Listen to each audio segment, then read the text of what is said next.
दो बकरियों की कहानी। एक समय की बात है। एक जंगल में दो बकरियां रहा करती थी। वो दोनों ही बकरियां जंगल के दो अलग अलग हिस्सों में घास चरने को जाया करती थी। उसी जंगल के बीच से एक बहुत ही बड़ी सी नदी भी गुजरती थी। दोनों ही बकरियां खूब प्यार से रहती और नदी किनारे मस्ती किया करती थी।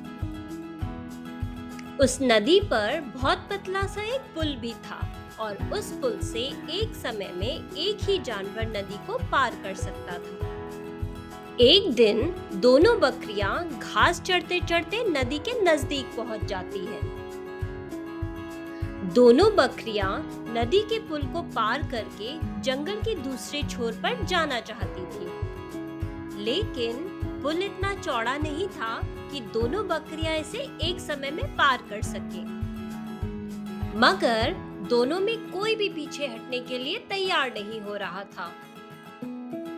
पहली बकरी दूसरी बकरी से कहती है, सुनो, पहले मुझे जाने दो, मेरे बाद तुम पुल पार कर लेना।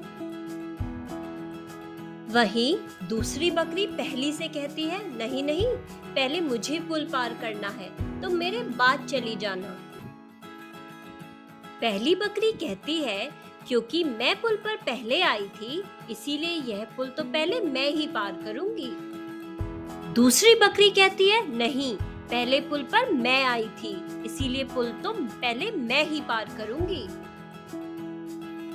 इस बहस में कि पहले पुल को कौन पार करेगा, दोनों बकरियां पुल के बीचों बीच पहुंच जाती हैं। कोई हल ना निकलने की वजह से दोनों बकरियों के बीच जबरदस्त झगड़ा शुरू हो जाता है।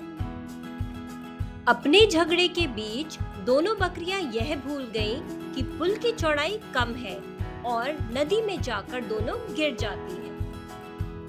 नदी के गहरे होने और पानी के तेज बहाव के कारण दोनों बकरियां नदी में अपने आप को संभाल नहीं पाती और वो पानी में बह जाती है। कहानी की सीख। दो मूर्ख बकरियों की इस कहानी से हमें यह सीख मिलती है कि लड़ाई झगड़े से किसी भी बात का हल नहीं निकाला जा सकता है। बजाय समाधान के उल्टा आपको नुकसान झेलना पड़ सकता है। Thank you for watching. If you like the video, please subscribe and like my channel.